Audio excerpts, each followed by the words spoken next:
Steve and Jill here. Hello. Welcome to the Land Academy Show, entertaining land investment talk. I'm Steven Jack Butala. And I'm Jill DeWit, broadcasting from sunny Southern California. Today, Jill and I talk about landlocked property, the pros and cons. Oh, goody. You know, it's 2019. Gosh, I've been waiting for this one. This show is about real estate, specifically land, most of the time. And Jill, here's what's happening. Jill is starting her own show. She already started it on every Wednesday at what, 2 or 3 o'clock? 2 o'clock Pacific time, every Wednesday. Live on YouTube and Facebook. And it's all about, it's not really about real estate. It's evolving into something else. It's more about, life and fun stuff. Thank you. And so I have to drag her into the studio once a week to talk about real estate. And we got, never mind, that's what pays the bills. The shows, the last few shows that we've done have been about New Year's resolutions and fun stuff. And now we're going to talk about real estate. And it probably ends up I'll be talking about it, and she'll just sit there. Yeah. Like Robin does with Howard Stern. I'll paint my nails.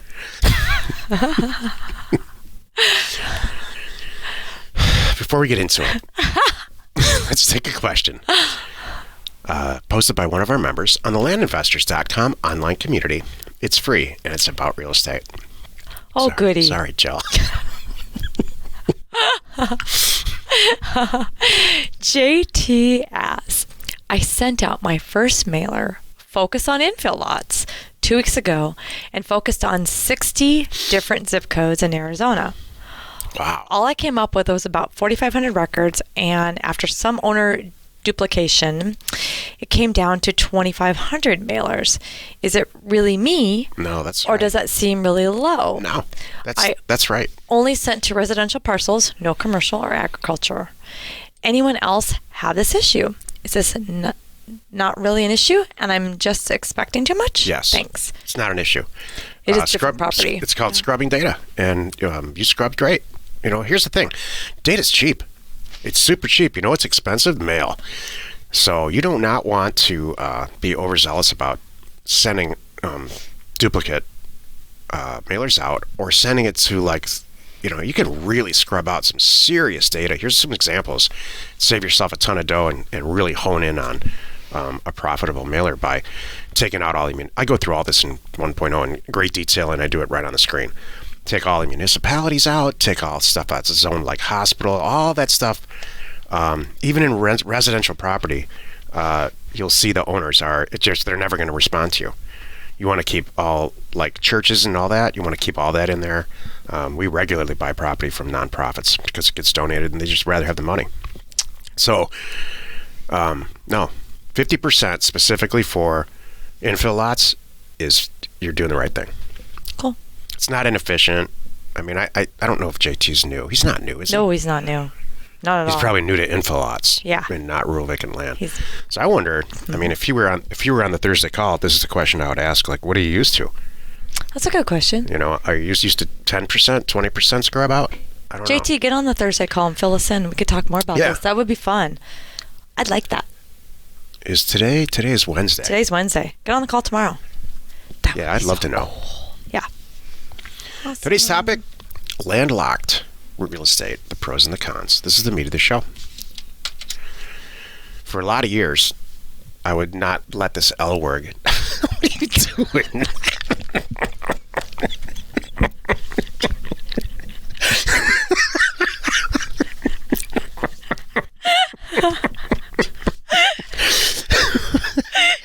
You should explain what just went on. What was that? So the people are if you're just listening to this and not watching it, you should just see this. You have a choice. You can watch this on YouTube, or you can listen.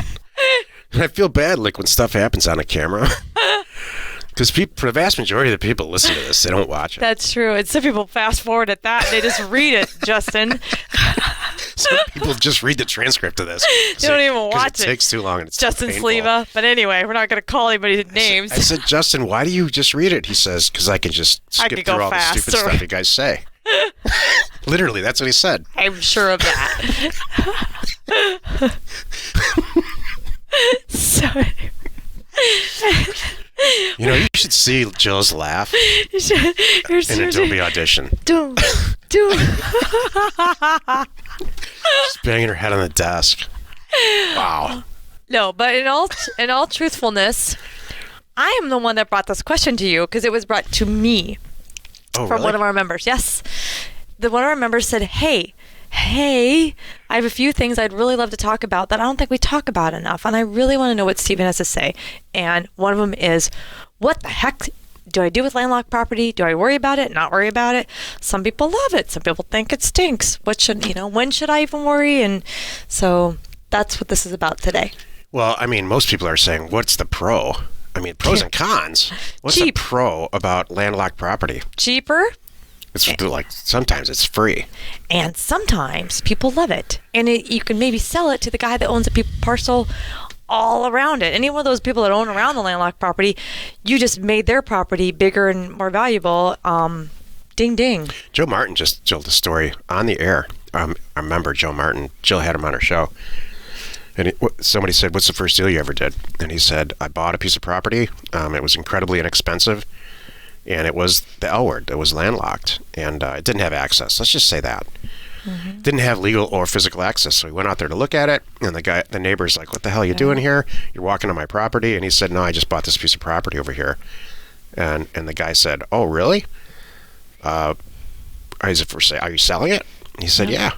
I'm selling it for X. He said, let me go get my checkbook. He did. So landlocked, the serious pro about landlocked property is that it's ultra cheap, if not free. We've had properties that were just given to us. Yeah. So it makes it real easy to sell it to the neighbors for very little. Mm-hmm. So we have people in our group, that's all they target. They target property that has no access and sell it to the immediate neighbors. There's two. I still, you never know. This is one of the things that when I first started, I used to say, who would want that way out there? You know what? There's somebody for it. And you just have to properly convey that too, by the way. You never try to pull a fast one on someone and say it's like paved access when it's not. Be realistic. But there are people that you tell them it's way out there and you need 4-wheel drive and boy, it's hard to find. Here's the GPS coordinates, kind of thing. Have fun. There's some people that go yippee-ki-yay. Yep. They love it. So, because they want to hunt and camp and hide on their own property. Right. So. What are the cons of landlocked property? Well, that's pretty obvious.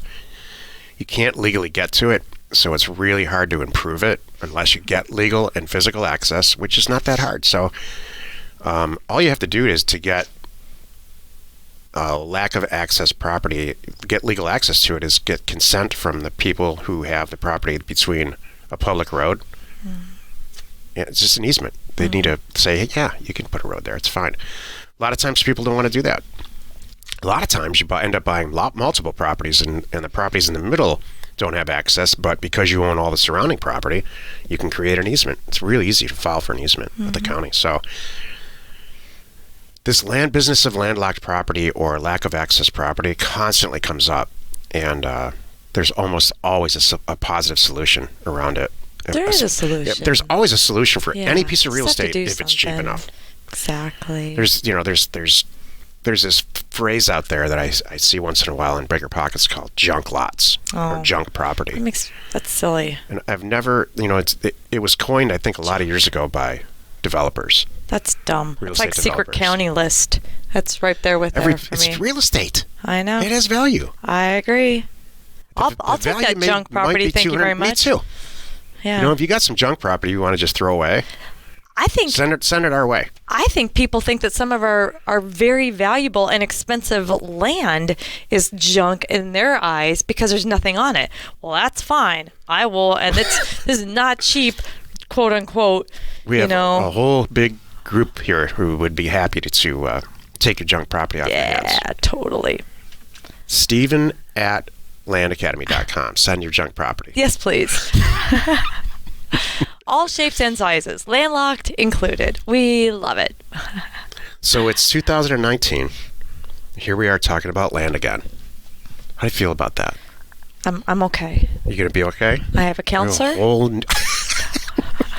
We have a whole new year of talking about land again. I have a drink. Just kidding. No. Do you know what would be really funny? We should do that. I guess we can't do that.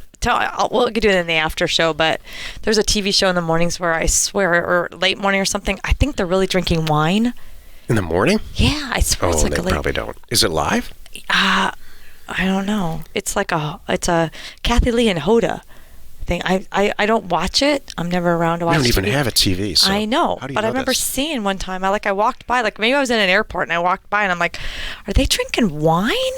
It looks like they have wine glasses. I think they might be drinking wine on their show. So anyway. I know I'm happy to be talking about land because you know what, Steven, deep down, I love this. I know, me too. And I love land, and I crack up every time someone goes, oh, that's every time someone says something like, landlocked or junk property or, oh, there's nothing on it. I'm like, you know what? That's great. You go over there and you work on all that, and while my nice little group over here, we are quietly killing it, and I'd rather you not be in our group. So it works out if you don't get it, great. Well, if you don't get it, I'm not going to convince you. I don't care. You're not listening to this anyway if you don't get it. Exactly. You get it. You get it. You sought this out. Yep. I ask people once in a while, how'd you find us? Like really successful members, they said, we were driving the car one day, and I'm looking at all this land, and it occurred to me that there's got to be like some way to make money on all this land. There's so much of it. Yeah.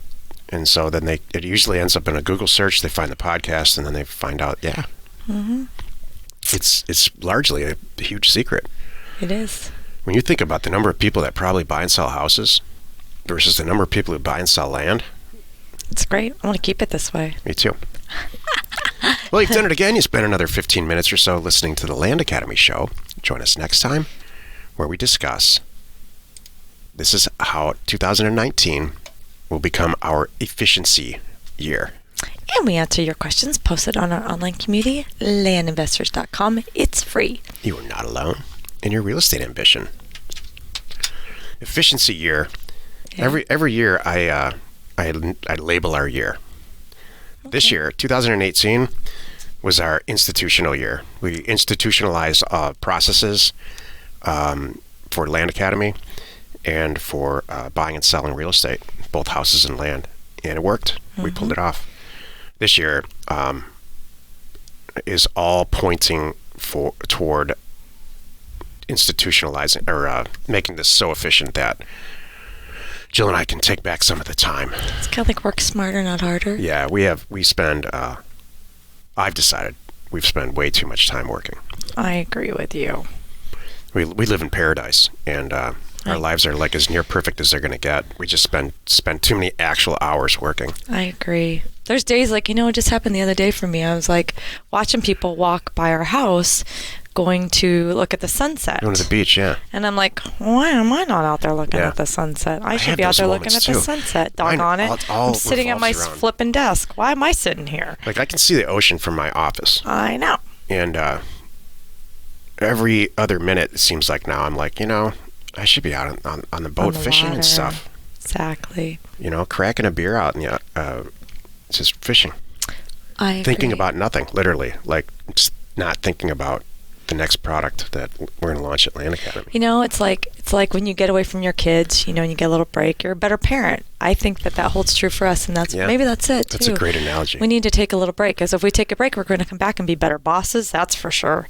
We'll be way more relaxed, and we'll probably come up with some better ways to run our business and help our members. Well said. Thank you. Wow, on that note. Thank you. Hey, wherever you are listening or watching, please rate us there. We are Steven Jill. Information and inspiration to buy undervalued property.